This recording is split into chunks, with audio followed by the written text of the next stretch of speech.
उत्तराखंड में नेतृत्व परिवर्तन पर यहां विभिन्न संगठनों ने सवाल उठाए हैं। संगठनों ने कहा है कि प्रदेश में शिक्षा, स्वास्थ्य, सड़क सहित अन्य विकास कार्यों को गति देने की बजाय भाजपा केंद्रीय नेतृत्व प्रदेश के असल मुद्दों से ध्यान भटकाने के लिए नेतृत्व परिवर्तन कर रहा है। संगठनों ने कहा है कि एक ऐसे व्यक्ति को मुख्यमंत्री बनाया गया है जो कि विधायक नहीं बल्कि सांसद हैं। ऐसे में 2-2 सीटों पर चुनाव का बोझ इस गरीब प्रदेश पर डालने का अपराध भारतीय जनता पार्टी ने किया है। विकास की राशि के लिए संसाधनों का रोना रोने वाली भाजपा आज नेतृत्व परिवर्तन के नाम पर करोड़ों रुपया पानी की तरह बहा रही है। लेकिन प्रदेश की जनता यह सब जानती है तथा आने वाले चुनाव में इसका जवाब अवश्य देगी। विधायक दल का नेता विधायक चुनेंगे या पार्टी नेतृत्व चुनेगा?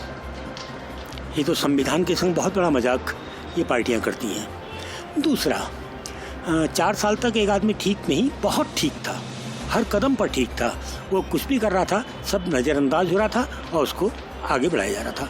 ये 5वें साल में आते ही एकाएक क्या हुआ?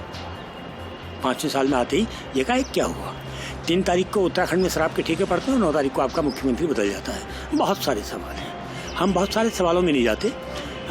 थोड़ा सा अगर हिसाब लगाएं तो अब सरकार के पास करने को कुछ नहीं था। इधर सल्ट वाली सीट खाली है, 2 महीने की आचार संहिता एक आएगी।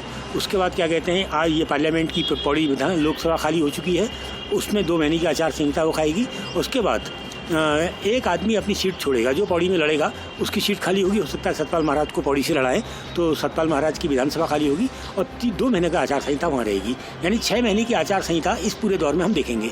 और उधर अगस्त के बाद फिर कोई काम होगा नहीं, क्योंकि 6 महीने आपके पास चुनाव के बचे होंगे और फिर उसके बाद अफरा तफरी रहती है।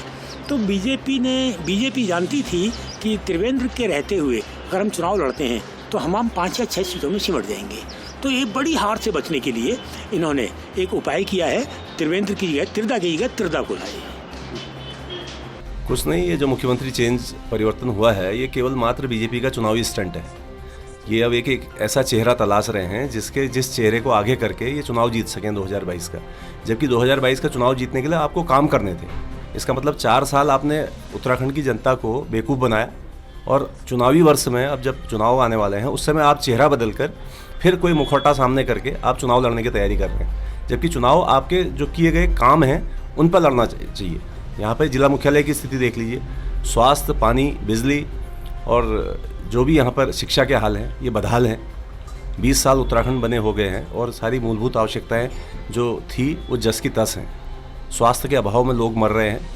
जल जीवन मिशन के नाम पर ये जो अपनी छाती चौड़ी करके जो नेता घूम रहे हैं, वो बागेश्वर में जहाँ 2 नदियाँ बह रही हैं उसके बाद भी जिला मुख्यालय में आधे से ज़्यादा जो आबादी है वो पानी को तरस रही है। प्राधिकरण और महायोजना के चलते पूरी जनता परेशान है, यहाँ आत्महत्या करने को बाध्य हो रही है। तो इनके द्वारा अभी तक जो भी काम किए गए हैं वो कोरी घोषणाएं मात्र हैं और अब ये चुनावी वर्ष में कोई नया मुखौटा सामने लाकर चुनाव जीतने की तैयारी कर रहे हैं।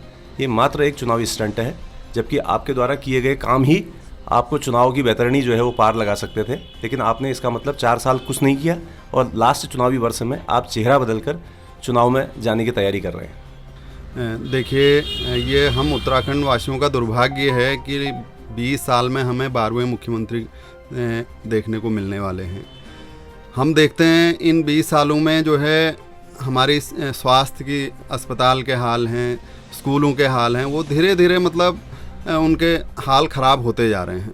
तो विकास, जहां आम जनता को जो विकास चाहिए वो धीरे धीरे मतलब ख़त्म होते जा रहा है, वहीं नेताओं की पौबारा हो रही है। मुख्यमंत्री पे मुख्यमंत्री बनते जा रहे हैं और 12वें मुख्यमंत्री अब आने वाले हैं हमारे। तो इसमें यही है कि जनता का एक कथन है कि न आने की खुशी है न जाने का गम है।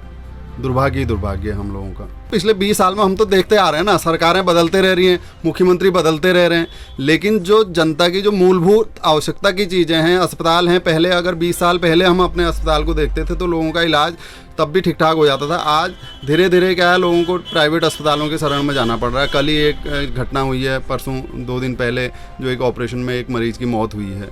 ऐसी स्कूली शिक्षा का हाल है, सरकारी स्कूल बंद होते जा रहे हैं और हम लोग अपने बच्चों को प्राइवेट स्कूलों में महंगी मोटी फीस देके पढ़ाने को मजबूर हैं।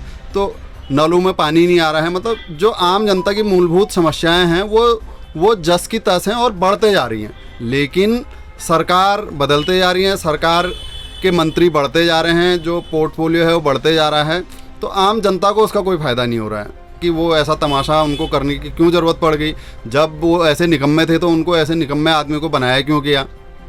यदि बदलना ही था तो टाइम पे बदलते। अभी लास्ट साल में हम देखते आए हैं, खंडूरी जी के समय में भी ऐसे ही हुआ था और पिछले हरीश रावत जी के समय में भी ऐसे ही हुआ था। लास्ट टाइम में सरकारें, राजनीतिक पार्टियां जो है अपने मुख्यमंत्री को बदलती हैं।